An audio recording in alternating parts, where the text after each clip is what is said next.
Hello and welcome. The island nation of Sri Lanka is amid one of the worst economic crises it's ever seen. It has just defaulted on its foreign debts for the first time since its independence in 1948, and the country's 22 million people are facing crippling 13-hour power cuts and an extreme scarcity of food, fuel and other essential items like medicines. Inflation is at an all-time high of 17.5%, with prices of food items such as a kg of rice, which is the staple food of Sri Lankans, soaring up to 500 Sri Lankan rupees against a normal 80 rupees. In this issue of Endeavour Explains, we try to bring you the reasoning of how Sri Lanka landed in such a deep crisis, what is currently happening in the country and what lies in future. So, stay tuned in. A big part of Sri Lanka's economic woes is its ballooning foreign debt, majorly to fund its aggressive turn to infrastructure development under former President Mahinda Rajapaksa, the elder Rajapaksa sibling, and the two-time Prime Minister. With its finances already bleeding, Sri Lanka took out major investment loans from state-owned Chinese banks to fund its infrastructure projects, including the controversial port development in the Hambantota district. The Sri Lankan government justified the Hambantota project as a way to grow its economy as a bustling trade hub comparable to Singapore. However, the project was riddled with corruption and stalled, and Sri Lanka eventually handed over the port's control to China as collateral after it was unable to pay back its loan. Over the last decade, Sri Lanka amassed a debt of $5 billion to China alone, making up a large portion of its overall foreign debt. Sri Lanka's bloated debt to China and the Hambantota project failure are often held up example of the debt book diplomacy that China has pursued in the last couple of decades. This is where a creditor country or institution extends debt to a borrowing nation to increase the lender's political leverage. If the borrower extends itself and cannot pay the money back, they are in the creditor's mercy. However, loans from China accounted for only about 10% of Sri Lanka's total foreign debt in 2020. The largest portion of about 30% can be attributed to international sovereign bonds. Japan actually accounts for a higher proportion of their foreign debt at 11%. Defaults over China's infrastructure-related loans to Sri Lanka, especially the financing of Hambantota port, are being cited as factors contributing to the crisis. But these facts don't add up. The construction of the Hambantota port was financed by the Chinese Exim Bank. The port was running losses, so Sri Lanka leased out the port for 99 years to the Chinese Merchants Group, which paid Sri Lanka USD 1.12 billion. So, the Hambantota port fiasco did not lead to the balance of payments crisis, where more money or exports are going out than coming in. It actually bolstered Sri Lanka's foreign exchange reserves by USD 1.12 billion. So, what are the real reasons for the crisis? Critics say that the root cause of the crisis, the worst in several decades, lie in economic mismanagement by successive governments that created and sustained a twin deficit, a budget shortfall alongside a current account deficit.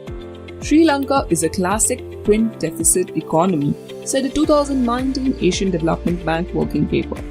Twin deficits signal that a country's national expenditure exceeds its national income and that its production of tradable goods and services is inadequate. Post-independence from the British in 1948, Sri Lanka's agriculture was dominated by export-oriented crops such as tea, coffee, rubber and spices. A large share of its gross domestic product came from the foreign exchange earned from exporting these crops. That money was used to import essential food items. Over the years, the country also began exporting garments and earning foreign exchange from tourism and remittances, that is, money sent into Sri Lanka from abroad, perhaps by family members. Any decline in exports would come as an economic shock and put foreign exchange reserves under strain. For this reason, Sri Lanka frequently encountered balance of payment crisis. From 1965 onwards, it obtained 16 loans from the International Monetary Fund. Each of these loans came with conditions, including that once Sri Lanka received the loan, they had to reduce their budget deficit, maintain a tight monetary policy, cut government subsidies for food for the people of Sri Lanka, and depreciate the currency so exports would become more viable. But usually in periods of economic downturn, Good fiscal policy dictates government should spend more to inject stimulus in the economy. This becomes impossible with the IMF conditions. Despite this situation, the IMF loans kept coming and a beleaguered economy soaked up more and more debt. The last IMF loan to Sri Lanka was in 2016. The country received USD 1.5 billion for 3 years from 2016 to 19. The conditions were familiar, and the economy's health nosedived over this period. Growth, investments, savings, and revenues fell, but the debt burden rose. The new government under President Gotabaya Rajapaksa irrationally cut taxes as promised in their election campaign, months before the COVID-19 pandemic, which wiped out parts of Sri Lanka's economy. Value-added tax rates, akin to India's GST, were cut from 15% to 8%.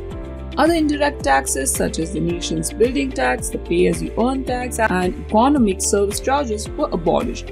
Corporate tax rates were reduced from 28% to 24%. About 2% of the GDP was lost in revenues because of these tax cuts. In April 2021, the Rajapaksa government made another fatal mistake. To prevent the drain of foreign exchange reserves, all fertilizer imports were completely banned. Sri Lanka was declared a 100% organic farming nation. This policy, which was withdrawn in November 2021, led to a drastic fall in agricultural production and more imports became necessary. But the foreign exchange reserves remained under strain. A fall in the productivity of tea and rubber due to the ban on fertilizer also led to lower export incomes. Due to the lower export incomes, there was less money available to import food and food shortages arose. Because there is less food and other items to buy but no decrease in demand, the prices for these goods rise. In February 2022, inflation thus rose to 17.5%. A bad situation turned worse in 2019. First, there was a series of bomb blasts in churches and luxury hotels in Colombo in April 19. The blast led to a steep decline in tourist arrivals, with some reports stating up to an 80% drop, and drained foreign exchange reserves. The next year in 2020, the COVID-19 pandemic halted tourism and other major sectors, spurring a global economic downturn. Although Sri Lanka saw some increase in its number of foreign visitors last year, the ongoing pandemic combined with Russia's invasion of Ukraine, both nations' leading sources of tourism for Sri Lanka before the conflict, continued to slow the industry's recovery. With the country's lucrative tourism industry and foreign workers' remittances sapped by the pandemic, credit rating agencies moved to downgrade Sri Lanka and effectively locked it out of the international capital markets.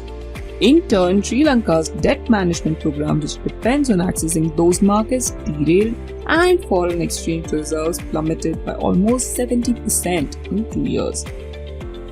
As of February 2022, the country was left with only $2.31 billion in its reserves but faces debt repayment of around $4 billion, including a $1 billion international sovereign bond, or the ISB, maturing in July.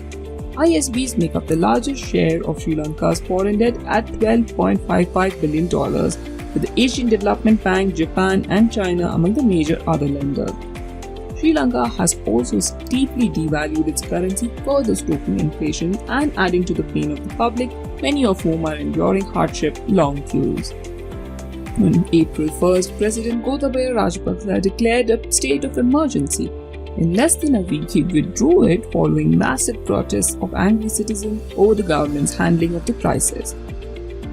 Rajapaksa is now turning to its neighbors and has sought help from China and India, particularly in assistance on the fuel from the latter.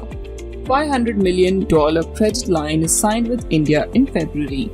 Sri Lanka and India have signed another $1 billion credit line for importing essentials including food and medicine, and the Rajapaksa government has sought at least another $1 billion from New Delhi.